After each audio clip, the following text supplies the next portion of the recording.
ধেৎ তেরিসাই, সকাল হলেই কি যে রাঁধি, কি যে করি এই চিন্তা ছাড়া আর কোনো চিন্তা যেন আমার মাথাতেই আসে না। আর শুনতেছি চারিদিকে ভ্যালেন্টাইন্স ডে। আমার আবার ভ্যালেন্টাইন্স ডে, ব্যাঙের আবার সর্দি। ধুর, ওসব ভ্যালেন্টাইন্স ডে মানার সময় নেই। এক গাদা কচু শাক তুলে নিয়েছি, সেইগুলো কুটে বেছে সুন্দর করে রান্না করব।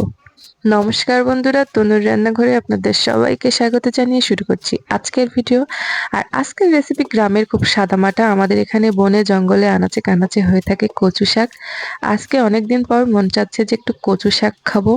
কচু শাক খেতে আমার খুব ভালো লাগে, আর আমি যেভাবে কচু শাক রান্না করি এইরকম ভাবে কচু শাক রান্না করলে এক থালা ভাত খাওয়া যায় এবং কোনো সমস্যা ছাড়াই। মানে অনেকে কচু শাক খেতে চায় না গলা চুলকানোর ভয়ে, আমার আবার যেভাবে রান্না করি তাতে গলা চুলকানো তো দূরের কথা, কচু শাকটা একদম মিষ্টি মিষ্টি ঝাল ঝাল হয়ে যায়। বন্ধুরা, আজকে খুব সুন্দর করে সহজভাবে কচু শাক রান্না করব, কিন্তু সবার প্রথমে কচু শাকগুলো খুব সুন্দর করে কেটে ধুয়ে নিতে হবে। আর দেখেন কচু শাকগুলো কত জালি।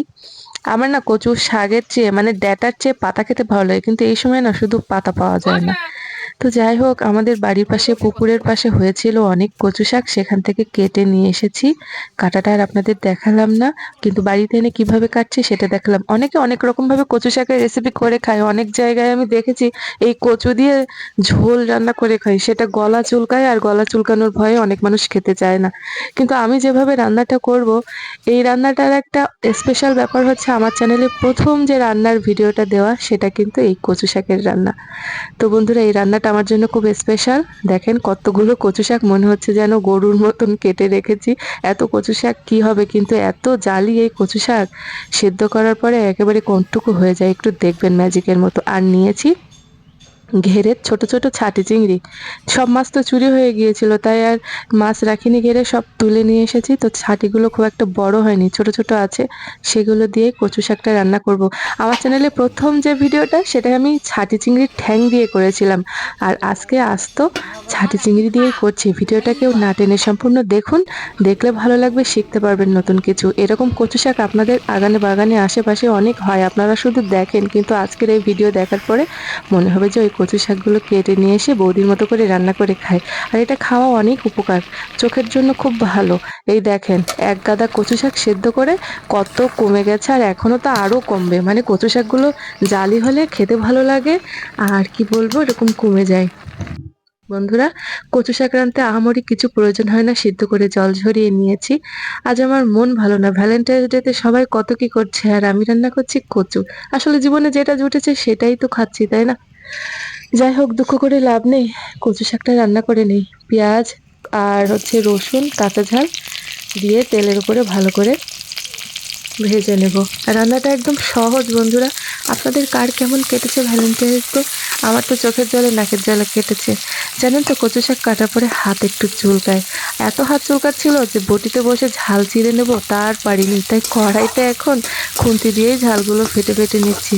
কি করব বলেন বন্ধুরা, জীবনে তো বাঁচতে গেলে করতে হবে সব, করব না বলে বসে থাকলে আমি হয়তো 1 ঘন্টা পারবো, 2 ঘন্টা পারবো, ছেলেটা তো পারবে না। তাই সব খাওয়ার মুখের দিকে তাকিয়ে হাজার মন খারাপের পরেও সবকিছুকে বয়ে নিয়ে যেতে হয়। আমি যে মেয়ে, আমি যে পারি না বসে থাকতে, সবার মুখে 3 বেলা ভাত তুলে দিতে হয় আমাকে।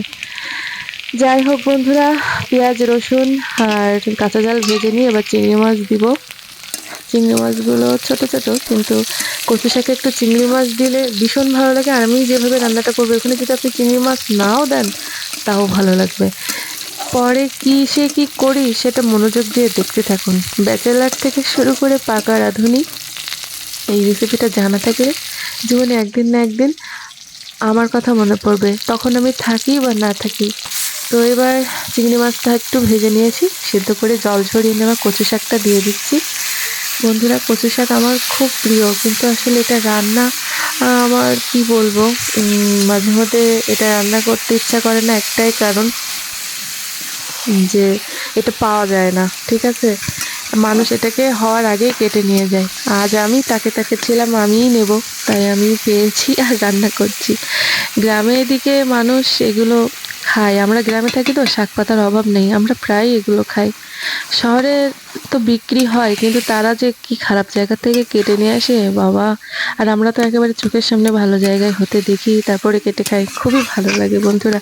আমি রাস্তাঘাটে যখন দূরে কোথাও বাইকে করে বা বাসে করে যাই, রাস্তার ধারে ওরকম গাছ দেখলে আমার ইচ্ছা করে ছুটে গিয়ে এক পাঁচা কেটে নিয়ে এসে রান্না করে খাই। তো আর কি বলবো, যাই হোক এরকম ভাবে তেলের উপরে কচু শাকটা কষাতে থাকবো। ঢাইকে দেওয়ার কোনো দরকার নেই। এদিকে আমি মাথায় আজকে মেখেছি হেনা প্যাক। কি আর বলবো, হেনা প্যাক মেখেছি, সেইটা আপনাদের সাথে যদি চান শেয়ার করব মাথায় কি কি মেখেছি। প্রচন্ড চুল উঠছিল আমার, তো শীতকাল ভর চুলের কোনো যত্ন করতে পারিনি। এখন যেই না গরম পড়েছে এবার তো আমি চুলে এটা ওটা মাখা শুরু করেছি। আমাকে দেখতে একেবারে ওলকপি মতো লাগছিল। আমার একটা দেওর বলছিল, তাই লজ্জায় আমি একেবারে 10 হাত ঘোমটা দিয়ে বসেছি। কি বলবো, কি একটা উদ্ভট দেখাচ্ছিল, কিন্তু কি করব, এই হেনা প্যাকটা মাথায় দিয়ে 2-3 ঘন্টা রেখে দিতে হয়। তো ভাবলাম রান্নার আগে লাগিয়ে নিই, রান্নার পরে ধুয়ে নেব। তো মাথার ভিতরে শুকিয়ে গেছে, আর এখন মাথায় ঘোমটা দিয়ে রান্নাটা করছি। প্রচন্ড গরম, আর সত্যি আমি অদ্ভুত দেখাচ্ছে আমাকে মাথায় হেনা ব্যাগটা দিয়ে বন্ধুরা। তো কি আর করব, কচু শাকটা প্রায় রান্না হয়ে এসেছে গল্পে গল্পে। আমি মধ্যে দিয়ে দিয়েছি একটু জিরে গুঁড়ো, অবশ্যই জিরে গুঁড়ো দেবেন, আর চিনি দিতে হবে। চিনি না দিলে কিন্তু ভালো লাগবে না। আমার ঘরে চিনি নেই তাই বাতাসা দিয়েছি। আপনি মিষ্টি অবশ্যই দিবেন, তা নাহলে কচু শাকের আসল স্বাদটা কিন্তু লাগবে না। আর দেখেন কত সুন্দর সবুজ কালারটা হয়েছে বন্ধুরা। তো গল্পে গল্পে রান্না হয়ে গিয়েছে। জানি না কার কেমন লেগেছে আমার কচু শাকের রেসিপি। এই রেসিপিটা আমার কাছে খুবই স্পেশাল, জীবনের প্রথম এই রেসিপিটা দিয়েই আমার চ্যানেলটা শুরু হয়েছিল। আশা করছি আজকের ভিডিও আপনাদের ভালো লাগবে। যদি ভালো লাগে অবশ্যই ভালোবাসা দিবেন, ভালোবাসা দিলে ভালোবাসা পাবেন। কত সুন্দর সবুজ যে দেখতে হয়েছে সেটা তো দেখেই বুঝতে পারছেন। গরম ভাতের সাথে এবার আমি এটা খাবো, আর এটা খেলে নাকি চোখের জন্য খুব উপকার। তো যাই হোক, আমরা তো গ্রামে যখন তখন পাবো, আপনারা জোগাড় করে একদিন খেয়ে আমাকে জানাবেন। টাটা।